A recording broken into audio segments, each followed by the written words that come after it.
दोस्तों नमस्कार, मैं राजनीत कुमार एक बार फिर आपके सामने हूं एक नई कविता के साथ। दोस्तों, इस जीवन में, इस दुनिया में सच्चा प्यार मिलना दुनिया की, इस जीवन की सबसे बड़ी उपलब्धि होती है। पहले तो सच्चे प्यार पे यकीन नहीं होता है, मगर एक बार अगर यकीन हो जाए तो वो जीवन भर के लिए, जीवन भर की सबसे बड़ी पूंजी बन जाती है। कई बार इंसान भटकता है, चीजों की तलाश करता है, कई बार वो चीजों को परखता है, मगर ऐसा बहुत बार होता है कि उसे सच्चे प्यार की अनुभूति नहीं हो पाती है। चलते हैं आज की कविता की तरफ। आज की कविता है किस्सा इश्क का।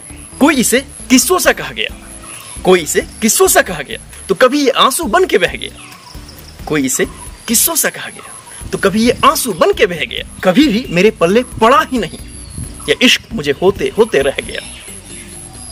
कोई इसे किस्सों सा कहा गया तो कभी ये आंसू बन के बह गया। कभी भी मेरे पल्ले पड़ा ही नहीं, ये इश्क मुझे होते होते रह गया। ठीक वैसे ही जैसे झूठ का व्यापार, ठीक वैसे ही जैसे झूठ का व्यापार, सामने से आती बंदूक की गोली की रफ्तार। ठीक वैसे ही जैसे झूठ का व्यापार, सामने से आती बंदूक की गोली की रफ्तार। ऐसे ही मुझे छू के गुजर गया इश्क और मैं करता रहा बैठ के इंतजार।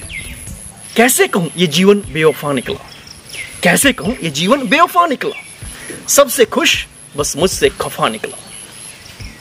कैसे कहूं ये जीवन बेवफा निकला, सबसे खुश बस मुझसे खफा निकला।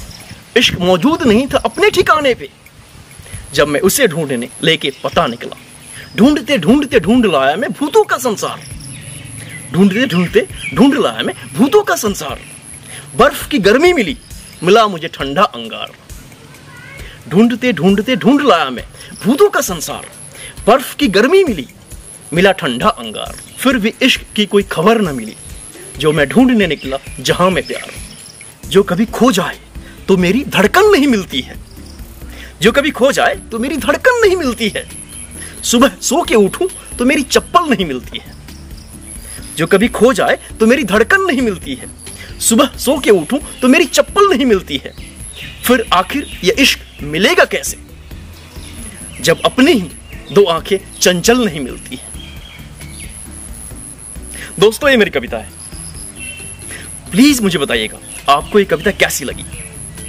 मेरी कविता को लाइक कीजिए, इसे शेयर कीजिए, इस पे कमेंट कीजिए, मेरे चैनल को सब्सक्राइब कीजिए, बेल आइकन प्रेस कीजिए ताकि अगली बार जब मैं नई कविता अपलोड करूं आपको नोटिफिकेशन मिल सके। अपना और अपनों का खूब ख्याल रखिए। धन्यवाद।